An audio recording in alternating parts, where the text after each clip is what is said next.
The Cold War, from 1947 to 1991, was an extended period of geopolitical tension and conflict between the United States and the Soviet Union.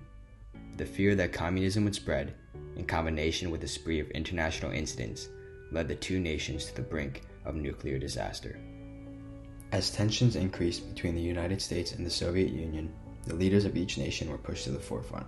The kitchen debate occurred in 1959 between Richard Nixon and Nikita Khrushchev. The two leaders debated the superiority of their countries and each one's industrial accomplishments.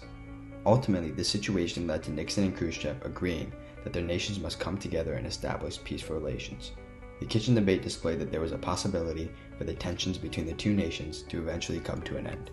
As the Cold War progressed, the United States economy was undergoing high and sustained growth with full employment during its golden age of capitalism. On the other hand, under the rule of Leonid Brezhnev, the Soviet Union experienced an extended period of economic stagnation. Within the nation, people had less and less freedom as censorship increased, political dissent was oppressed, and communist propaganda grew rampant. Furthermore, the Soviet economy had become static and unproductive during this time. Richard Sakwa, author of the book The Rise and the Fall of the Soviet Union, notes that this stagnation occurred because of the growing utilization of unskilled workers, which led to the decrease in productivity, efficiency, and a depleted workforce. The lack of strong leadership also contributed to the Soviet Union's inability to maintain peaceful foreign relations and match the growth of the United States. As civil unrest grew during this era of stagnation, there was a call for political, economic, and social change, leading to the development of reforms under a new administration. Mikhail Gorbachev was a brilliant young leader who enthused passion and quickly rose through the ranks of the Communist Party. He entered office as General Secretary following the era of stagnation and vowed to reform issues originating from Leonid Brezhnev's reign. Brezhnev's attempts to outperform the US in military and space exploration caused excess spending at the expense of the economy. Underproduction became rampant and the economy stalled. Gorbachev understood the importance of radical reform for Soviet society, especially as the domestic attitude toward communist regimes was at an all-time low. In an attempt to mirror Western policies, Gorbachev proposed glasnost, which translates to transparency, and perestroika, which translates to restructuring. These two programs aimed to reform Russian society and revive the stagnant economy. Specifically, glasnost promoted transparency by ending the notorious secret police, banning of books, and allowed for political dissent in discussions, perhaps even encouraging such behavior. Furthermore, the USSR began allowing for multi-party elections, loosening the communist hold on the Soviet Union. Perestroika targeted the economy by moving on from the previous structured state-run economy and transitioned to a semi-free market with private ownership.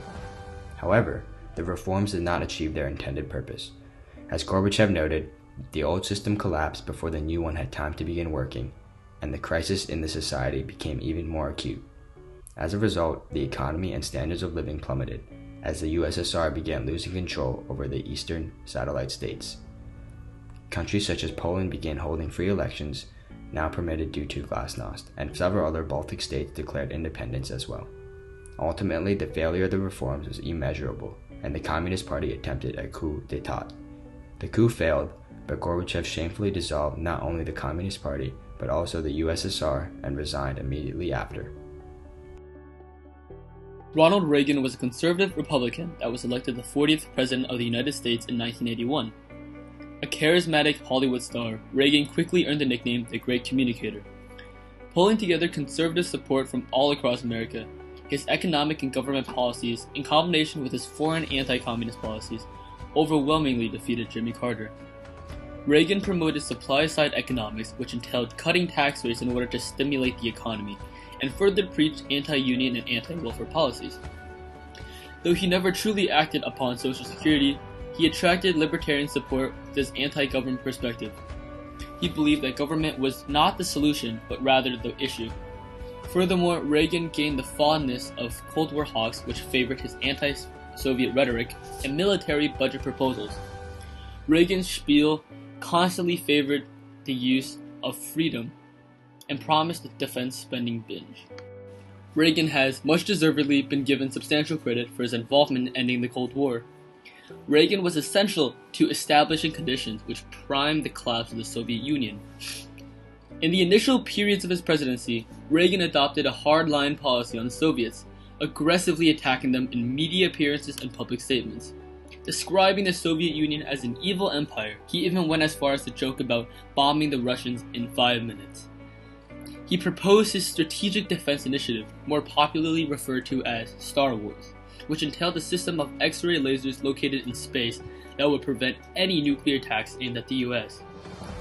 Ultimately, this was one of the rare instances where Reagan's initiatives leaned more towards science fiction than realistic pragmatism. The technology simply wasn't there yet, and the $30 million that went towards research was futile. However, he also engaged in aggressive nuclear posturing with the Soviet Union, leading to heightened tensions, and consequently, the arms race began. In 1984, Reagan was re-elected to a second term and made some significant changes in foreign policy. He toned down his aggressive anti-Soviet rhetoric and reduced not only military spending, but also negotiated with Soviets to lower the overall nuclear count. The para-world powers could have completely eliminated nuclear threats between them, but Reagan's refusal to give up his Star Wars initiative prevented that from ever coming to reality. Reagan played a significant role in ending the Cold War. His diplomatic efforts with Gorbachev and the instigation of an arms race created a competitive environment that eventually bankrupted the Soviet Union and resulted in desperate reform attempts from Gorbachev.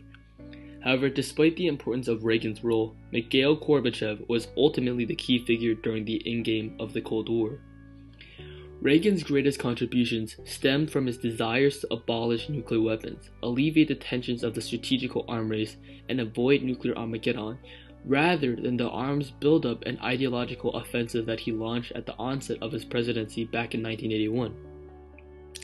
These efforts led to the overlapping visions between Reagan and Gorbachev, a mutual friendship of shared pragmatism and empathy.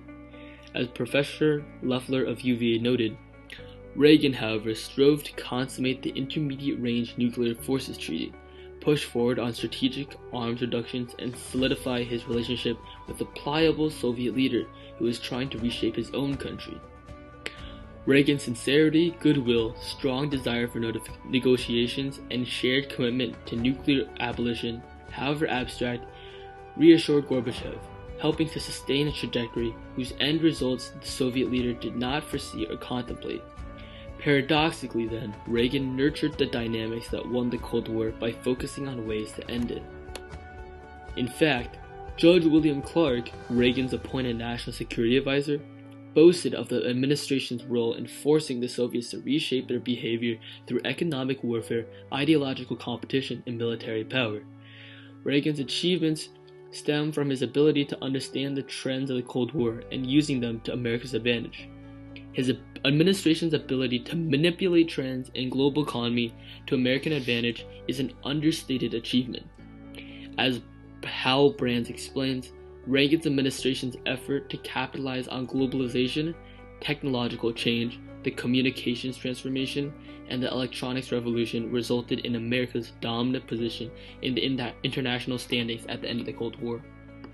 But they were not the primary causes for the end of the war. In fact, Tufts' Chris Miller, upon reviewing Gorbachev's economic policies, claims that Gorbachev and his advisors were far more influenced by what was happening economically in Japan and China rather than what was happening in the US. Instead, the Soviet Union lost its legitimacy not because of US offensive rhetoric, but because of its own system. Even preceding Gorbachev, his party comrades understood that their system from the era of stagnation was faltering and required a radical overhaul. Gorbachev infused conviction, energy, and chaos into efforts to remake and revive socialism. He knew the importance of conducting change.